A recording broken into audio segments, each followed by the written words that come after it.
Where do ideas and inventions actually originate?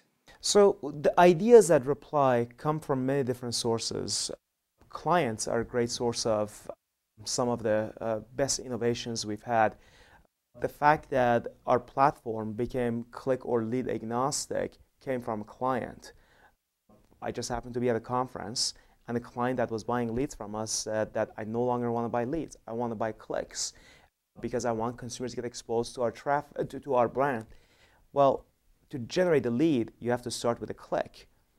So we know what's the value of that click to us, how much we'd like to sell it for. So we decided that we make the platform click or lead agnostic. People can bid for either format of traffic.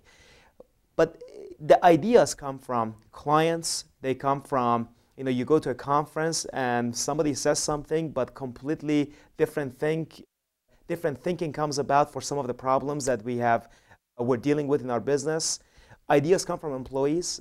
We are very big on the idea of allowing our employees contribute to how the business is built. I define creativity depending on the role of the individual in an organization. I think you'll find in entrepreneurial groups, individuals have a tendency of following their gut a lot, but those folks who are analytical in nature can be highly creative by looking at competitive analyses or looking at data that's in the industry. To me, it's really about, for me, myself individually, pulling a needle out of a haystack, getting lots of information, lots of data, lots of insights and gut, and then deriving from that a really great idea.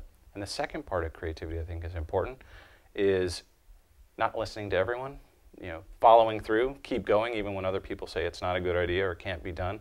Often it's a self-reflection of what they believe is possible versus what you believe you can do. And pushing through those barriers I have found to be quite a creative challenge. I think the best, I can say that, I think the best inventions to me are the ones where you're mashing up the most disparate disciplines and sticking them together. It's when, for example, for us it was, mosquitoes and lasers, which, sounds totally ridiculous and like straight out of a science fiction movie. But in fact, we have something practical there. And so, those are the kinds of ideas that I'm most turned on by, are ones that are unexpected, and it's because you're taking something from far afield, you're combining interests.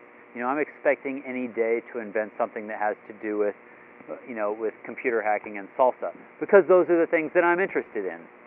And, they're pretty far afield, and not a lot of other people are marrying those two particular interests. And so the best inventions are when you've got somebody with really diverse interests.